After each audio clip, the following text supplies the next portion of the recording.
Hello beautiful people, welcome to the channel. The Witchy Goth here, hope you're doing well. Today's video I am going to issue a trigger warning.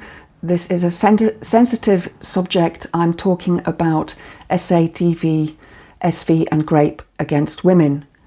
I am going to be starting a new series in the next week or two called 1 in 4. And this is about the 1 in 4 women who have been raped or SA'd since the age of 16. That's 1 in 4 women in the United Kingdom. So out of 4 women that you may know, at least one of them has suffered some sort of SADV, SV or rape.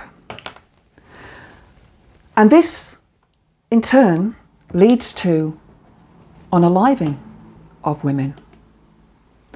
And that is what I want to focus on, is those women who have been unalived by their partners or ex-partners because of jealousy from their partner. The Institute for Addressing Strangulation, which is dedicated to the 2,000 women killed by men, the Femicide Census Report 2000 Women Full Report PDF, makes for tough reading. Now, I'm not downloading this. I will put a link to this into the description box below so you can go and download it yourself. But in brief, 2,000 women whose lives were cut short by violent, controlling, angry, sadistic, sick and/or predatory men. 2,000 women, one unalived in the UK on average every 3 days. Of the 2,000 women aged 14 years and above who were unalived in the UK since 2014, strangulation was used in 550, that's 27% of the unalivings. 372 were strangled by an intimate partner. Just let that sink in. And my ex-partner tried to do that to me. I could have been one of those women. This is why this is a topic that I need to talk about, that I need to bring attention to as a feminist, because it is so important that women out there who are in abusive relationships get the help that they need as soon as they can, and that the men out there who are not perpetrators help and recognize those women that are in those situations, and hopefully if they recognize that behavior in their male friends, that they can take action against it. This article is from the Metro, dated the 2nd of September this year, 2025, by Sam Corbishley. Nearly half of women killed by partner had tried to leave, Femicide report shows. Nearly half of women killed by a male partner had either tried to leave or already ended their relationship, a chilling new report has found. The latest annual Femicide Census report says that of the 122 women killed by a man in 2022, 62 or 51% were killed by a current or former partner. Of those, at least 25 or 40% were taking steps towards leaving or had left the relationship when they were killed. Carrie O'Callaghan, co-founder of the Femicide Census, told Metro for over 14 years, Femicide Census research has reported that leaving a relationship is one of the most dangerous times for a woman. When men kill a woman who is trying to leave them, it is often seen as a loss of control. In fact, it is a last attempt to exert control. In other words, stay with me or I will unalive you, or if I can't have you, nobody can. These women are caught in the most devastating, vicious circles. They need to leave dangerous men, but as the research shows, it is critical that women are supported in leaving safely. The government created crisis funding for specialist domestic abuse services and for refuge spaces, puts women's lives at risk. There is no chance of halving men's violence against women, as the government claims to want to achieve without significant investment in life-saving domestic abuse services. Data shows that 57% of male perpetrators were known to have histories of violence against women or were subject to monitoring or restrictions when they killed. So, more than half, 57%, of those who unalived their partners or ex-partners were known perpetrators. And I have said so many times that these men should be put in prison and never let out, because, as it clearly happens, they go on to do it again and again and again until eventually the worst outcome happens. Men use the brute force of their bodies, stamping, strangling or kicking to death in the killings of 20 women, 17% according to the report's findings. They include Jordan McSweeney, who murdered law graduate Zira Alina in a brutal attack as she was walking home in Ilford, East London in June 2022. The subsequent inquest revealed failures across multiple agencies that contributed to her death. I'm sorry, there was one contributor to her death, and that was McSweeney. That was McSweeney. McSweeney, who had 28 previous convictions for 69 separate offences, was wrongly assessed as medium rather than high risk and missed several probation appointments. Again, I will say it again. Men like this need to be locked away in prison for life.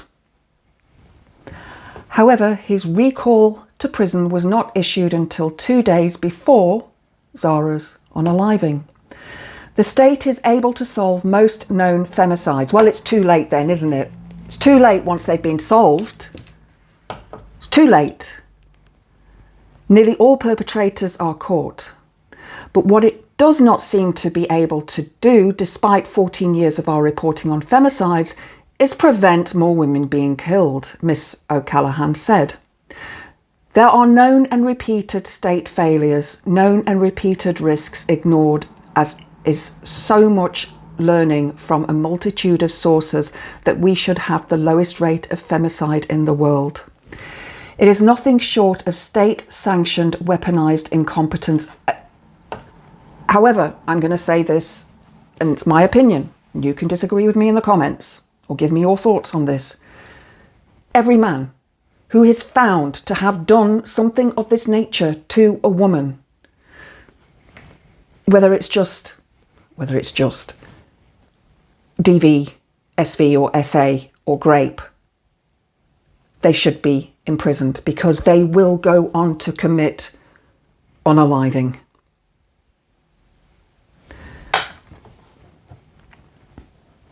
Femicide Census co-founder Karen Ingela Smith said, "Men who are known to be a danger to women are too frequently at liberty to harm, grape and unalive." The Labour Party, now in government, has pledged to have serious violence, including men's violence against women, in 10 years. Halve serious violence. They are going to have to act fast and ambitiously to even approach that target. Metro's year-long This Is Not Right campaign is highlighting the growing level of crimes by men against women and girls. The critical finding in this latest report is that figures show more women were unalived by their own son than by a stranger, their own son. Miss O'Callaghan said, "We are in a situation where for a woman experiencing violence from their sons, there are very few direct services for these women. Of course, they can access domestic violence services, but it isn't even seen as an issue that actually should be addressed. And there are going to be a lot of women fearful of their experiences, not realising it is actually DV. You are in a position where you are the one there to protect your children from the state, and therefore it is very, very difficult for you to be the person that calls the police and to know your child will be put through the criminal justice process because of your actions. But our figures show that it is absolutely necessary to do. You cannot cope on your own if your children in particular, if your own son is violent. Now there's a picture here of Kiana Dawes, who I did a video on earlier this year, and it was her ex-partner who unalived her. I will link that video into the description box below so you can go and have a look at it. Dreadful case. One high-profile name absent from the list of 121 unalived women is Kiana Dawes, who ended her life in 2022, naming her partner as driving her to unaliving herself with his abuse. Very sad case.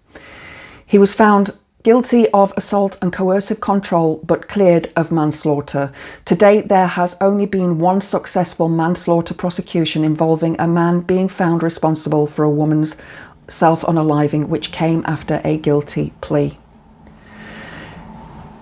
Kiana actually wrote a letter stating that he had unalived her, that this was his fault.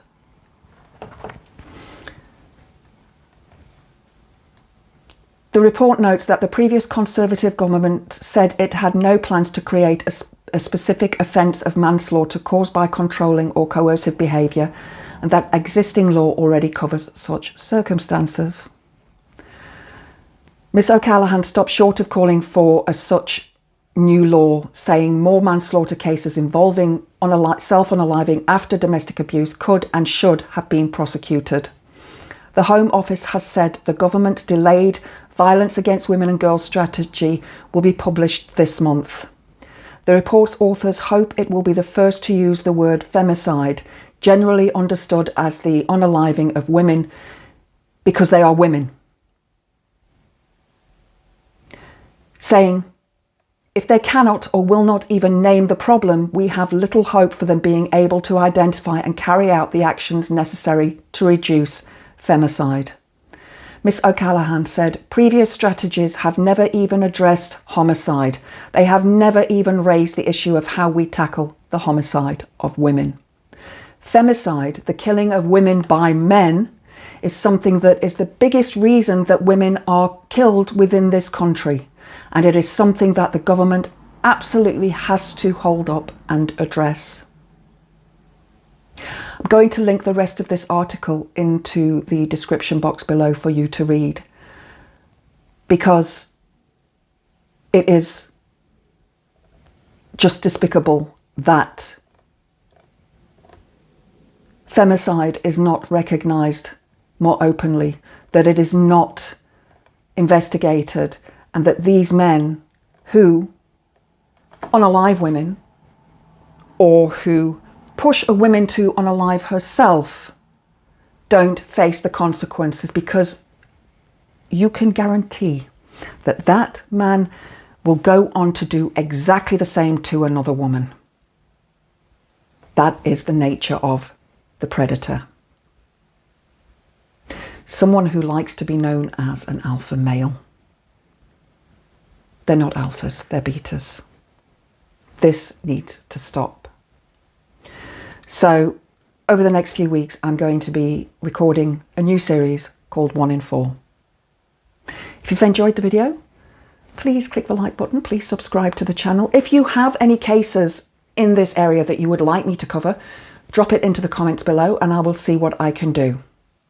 Hope to see you next time. Blessed be.